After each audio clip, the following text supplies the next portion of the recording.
खुशामदीद। आज हम शहद की मक्खियों के हैरत अंगेज दुनिया में देखेंगे। ये छोटी मखलूक हमारे माहौल में बहुत अहम किरदार अदा करती है और हमारे खुराक के लिए भी जरूरी है। शहद की मक्खियाँ, जिन्हें साइंसी तौर पर एफिस मेलिफेरा कहा जाता है, सोशल कीड़ों की एक किस्म है जो कॉलोनीज में रहती है। एक कॉलोनी में 60,000 तक मक्खियाँ हो सकती है।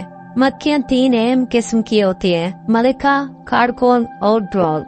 मलिका कॉलोनी की जान होती है जो रोजाना हजारों अंडे देती है। कारकुन मक्खियाँ खाने की तलाश, घर बनाना और देखभाल करती है, जबकि ड्रोन का एक ही मकसद होता है, मलिका के साथ मिलाप करना। जब कारकुन मक्खियाँ फूलों से नेक्टर जमा करती है तो और पोलन की भी मदद करती है। ये अमल फलों, सब्जियों और मेवाजात की नशोनुमा के लिए जरूरी है। हकीकत में हम जो खाते हैं इसमें से तकरीबन 1/3 खुराक पोलिनेटर्स जैसे शहद की मक्खियों पर मुनहसर है। मक्खियाँ फूलों के दरमियान मुंतकिल होते वक्त पोलन अपनी जिस्म पर लगाती है और दूसरे पौधों तक मुंतकिल करती है, जिससे बीज और फल पैदा होते हैं। ये कुदरती खिदमत हमारे माहौल की सेहत के लिए बेहद अहम है। शहद सिर्फ मजेदार नहीं बल्कि इसमें तो भी खास भी है। लेकिन शहद की मक्खियाँ आजकल कई चैलेंजेस का सामना कर रही हैं, जैसे रहायश का नुकसान, कीमियाई वादे, बीमारी और मौसमियाती तब्दीली।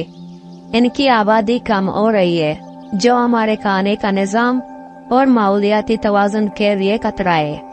आप भी मदद कर सकते हैं। मक्खियों के लिए दोस्ताना फूल लगाना, कीमियाई मादों के इस्तेमाल को कम करना और मकामी किसानों की मदद करना इनकी बका में मदद कर सकता है। शहद की मक्खियाँ हैरत अंगेज मखलूक है जिनका हमारे जिंदगियों पर गहरा असर है। इनकी हिफाजत करके हम आने वाली नस्लों के लिए एक सेहतमंद सैयारा को यकीनी बनाते हैं। आज हमारे साथ शहद की मक्खियों की हैरत अंगेज दुनिया के बारे में जानने के लिए शुक्रिया।